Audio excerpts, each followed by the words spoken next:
Hello, nongeye kubaha ikaze ku Inkuru TV, aho tugiye kurebera hamwe ubusobanuro bw'izina David, tukareba mbese David ni muntu ki, ameze ateye ate, akunda iki, tukaba tugiye kurebera hamwe imico n'imiterere ikunda kuranga umuntu wese ufite izina rya David.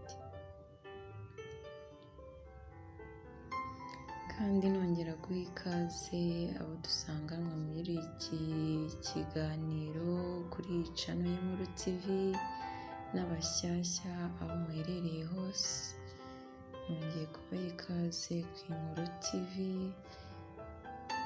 mukore subscribe, mukande ku nzogera kugira ngo tujye dukurikirana, tujye tuba turi hamwe umunsi ku munsi, ibiganiro byacu bibagereho biboroheye.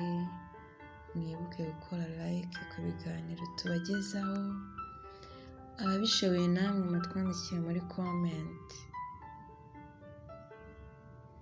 kugira ngo mutwereke yuko muri kumwe natwe.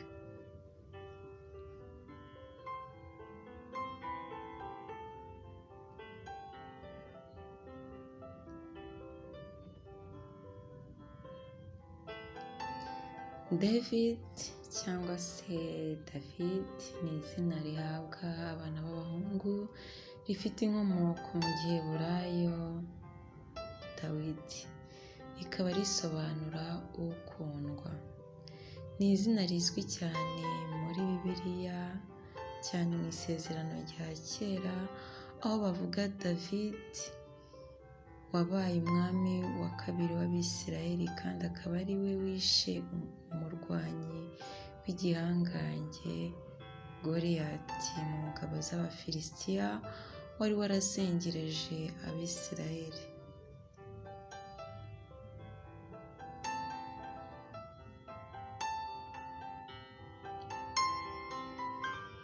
Umwami David rero yategetse mu kinyejana cya 10 mbere y'ivuka rya Yesu.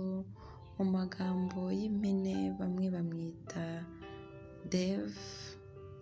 Devi, rifitanye isano na Devena cyangwa se Davida. Davinia ahabwa n'abana b'abakobwa, ni kuri sayidi y'abana b'abakobwa. Iyo reka turebere hamwe mu biranga umusore cyangwa se umugabo ufite izina rya David cyangwa se rya David.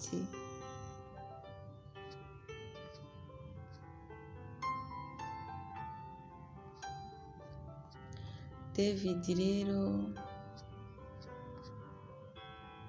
ni umuntu ukunze kubyara abana benshi, ni umunyamahirwe mu buzima kandi ahora yishimye.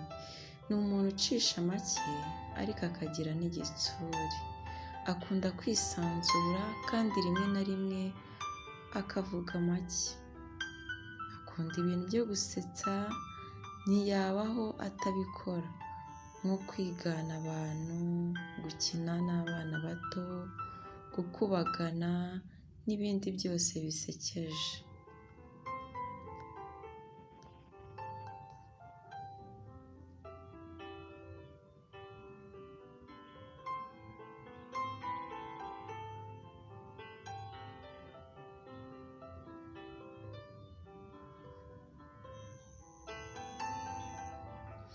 David rero ni umuntu ushyira mu gaciro kandi ureba kure mbere yo kugira icyo akora, agahuzagurika gake gashoboka. David agaragaza amarangamutima ye cyane, ikintu cyoroheje gishobora kumukomeretsa.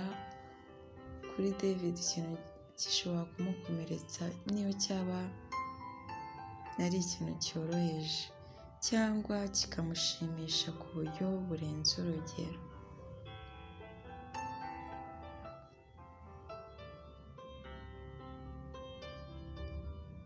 David uzasanga ari umugabo cyangwa se umusore uzi kwihangana, kandi kuba yitwa David bimwongerera icyizere cyo gukora cyane akagira icyo ageza ku bandi. David akora ibya wenyine, akifatira imyanzuro ndetse akifataho urugero, akireberaho mu byo yagiye yica cyangwa se akabikiza.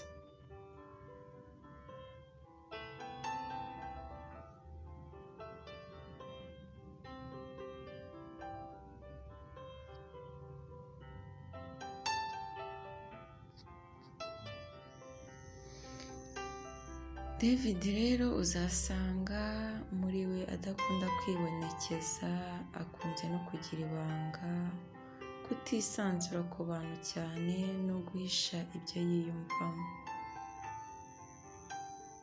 Cyakora hari ubwo usanga ahinduka, rimwe na rimwe akaba yakwirekura, araseka, araganira, afite akanyamuneza, mbese ni wa muntu uhindagurika.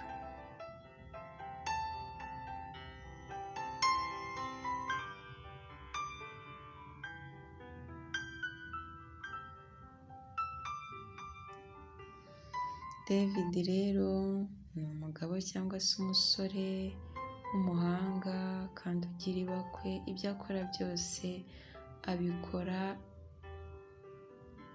adaseta ibirenge.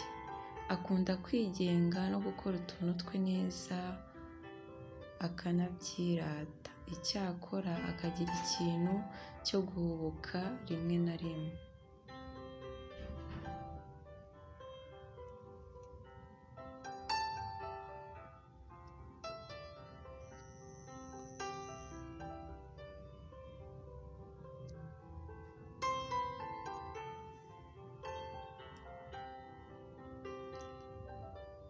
David rero azi kubana kandi akunda gusurwa n'inshuti ze, ariko nanone kuba ari wenyine mu nzu nabyo bikamuha amahoro.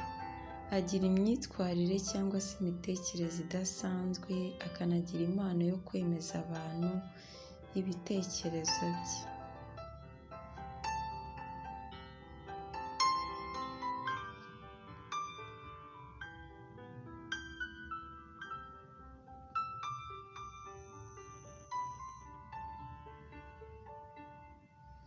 David rero uzasanga muri we ari umuntu urangwa no kwiha gahunda ihamye.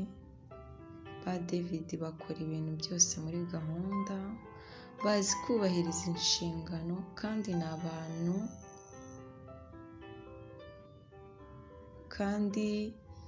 abantu umuntu abasha kugirira icyizere.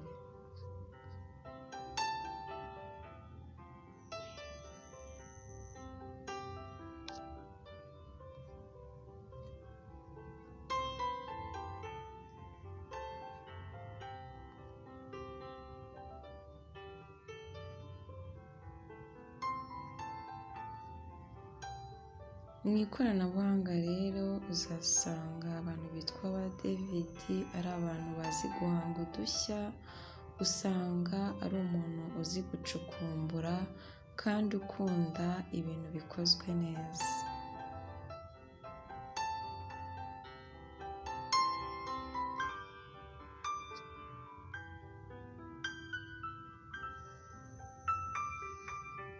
Mwakoze cyane rero, nizere ko aho ba David baherereye hose n'inshuti zabo bakomeje kumererwa neza, kandi nizere ko murushijeho kumenya no gusobanukirwa imico n'imiterere y'abavandimwe banyu cyangwa se abashyitsi banyu bitwa ba David, mukaba murushijeho kumenya uko mugiye kubitwararikaho kugira ngo relationship yanyu ikomeze kwaguka, mukamenya côté faible na côté fort kuri bo, nyine mukamenya uko mubitwararikaho, ibyo mwabungukaho n'ibyo mwakwirinda kuri bo kugira ngo mutababangamira.